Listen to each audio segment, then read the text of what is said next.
All right, y'all. So we are back now for part one of episode one for season five, which will be the entertainment section.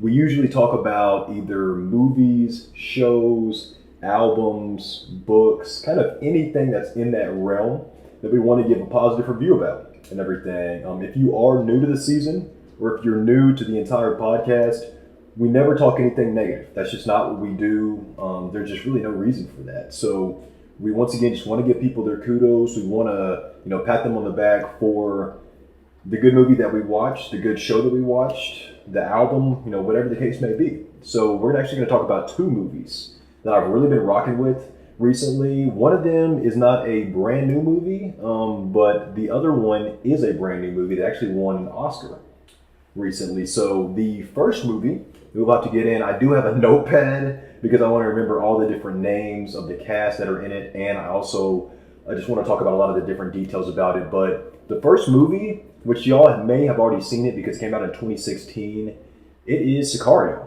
and it's on Netflix. It is unbelievable. It's actually about an agent in the DEA who gets brought in to infiltrate and get involved with stopping the Mexican drug cartels.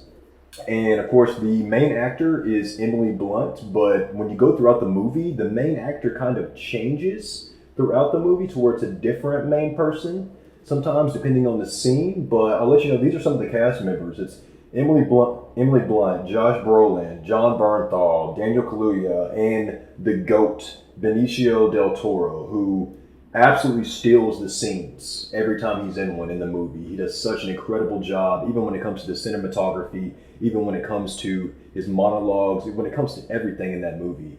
It's so good. The movie was directed by Denis Villeneuve, who also directed Dune Part 1 and 2, Blade Runner 2049, and the Arrival movie. He also produced, I believe he produced Prisoners too, if you've seen that movie, but tons of good movies out there. The main premise too of the story is that Emily Blunt is that DEA agent who gets brought in, and I don't think she realizes what she's stepping into because she just sees how serious these cartels are when it comes to the things that they do. And Josh Brolin is also the main agent that is working with her in the movie. Daniel Kaluuya is her original partner, and he kind of wants to become involved in it, but he doesn't really have that main role that he wants to in the movie and everything. So you get to see a little bit of that drama with that, but it's unbelievable. It's very intense. I definitely would recommend watching it with your family because it is pretty graphic. There are some scenes that, are a lot, but it just tries to show you how serious, it can be when it comes to getting involved in those situations. It's on Netflix once again. I would encourage you to watch it. I'm sure it's won tons of awards, but yeah, every scene you are just locked in. You cannot turn away from this movie. So that's the first one, Sicario.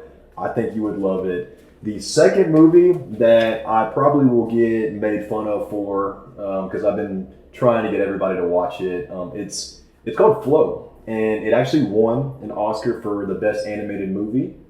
And so I'm not alone in this. Thank God. But my sister was recommending that I watch it for a long time, and I finally sat down and took her advice, and it is my favorite movie that I've seen since Dune 2. So the premise of that story is that it talks about there's an apocalyptic flood that happens, and there's no humans in the entire movie. There's no human dialogue, there's no conversation, there's nothing. It's all animal nonverbal communication and how animals interact and work together with each other. And the movie talks about climate change and how animals basically have to survive after all the humans are gone, and the animals have to deal with the after effects of what we cause through that. And of course, at the start of the movie, the flood starts happening. It follows the main story of a cat, and the cat starts to meet a bunch of different animals throughout the movie, and they all end up working together, and you get to see kind of how they communicate, even with their own species, and even with other species of animals. The colors, the cinematography in that movie, the music, it's so good. I'm telling y'all, it's on Max, which used to be HBO Max. It's on there for free. Please watch it. Do not say, Sam, it looks, like it's for kids. It is not for kids. It's super deep, very thought-provoking. I promise you, you will watch this movie and you will thank me and you'll say, man, Sam was right for that. So those are the two movies. Sicario, which is on Netflix, and of course Flow will be on Max for free. You better watch it before they take it down because it'll probably come out for release recently because I'm sure a lot of people will want to be buying it. So that's the end of the entertainment section, but we will be talking about some shows next episode. But yeah, this one I definitely want to talk about some movies. So yeah, we will get now into the sports section.